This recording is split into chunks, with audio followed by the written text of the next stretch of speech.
आप देख रहे हैं नया भारत दर्पण समाचार। संसद चर्चा के लिए ना कि एक तरफा प्रोपोगेंडा के लिए।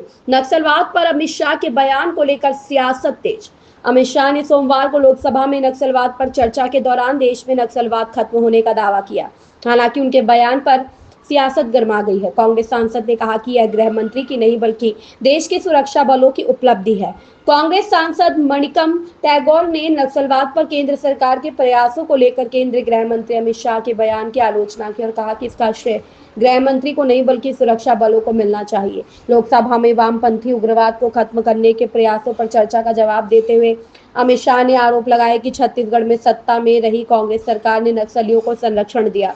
उन्होंने यह भी कहा कि कांग्रेस शासन के दौरान गठित एनएसी नक्सल समर्थकों से भरी हुई थी। इन आरोपों को खारिज करते हुए कांग्रेस सांसद मणिकम टैगोर ने कहा कि अमित शाह के बयान में जरा भी सच्चाई नहीं है और उन्होंने एक गृह मंत्री के बजाय भाजपा नेता की तरह भाषण दिया। टैगोर ने शाह के दावों का खंडन करते हुए कांग्रेस का बचाव किया और कहा कि नक्सलवाद के खिलाफ लड़ाई में पार्टी ने अपने कई नेताओं का बलिदान दिया है। उन्होंने जोर देकर कहा कि नक्सलवाद के खात्मे का श्रेय सुरक्षा बलों को दिया जाना चाहिए, ना कि गृह मंत्री को।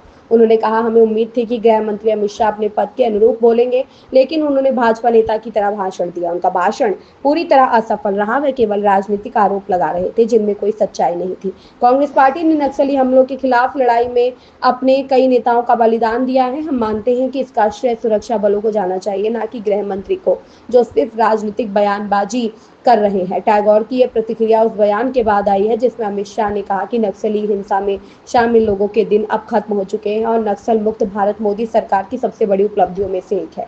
अमित शाह ने कहा, नक्सलवाद की जड़ में विकास की कमी नहीं बल्कि वामपंथी विचारधारा है, जिसे 1969 में तत्कालीन सत्ताधारी दल के नेता ने राष्ट्रपति चुनाव जीतने के लिए स्वीकार किया था।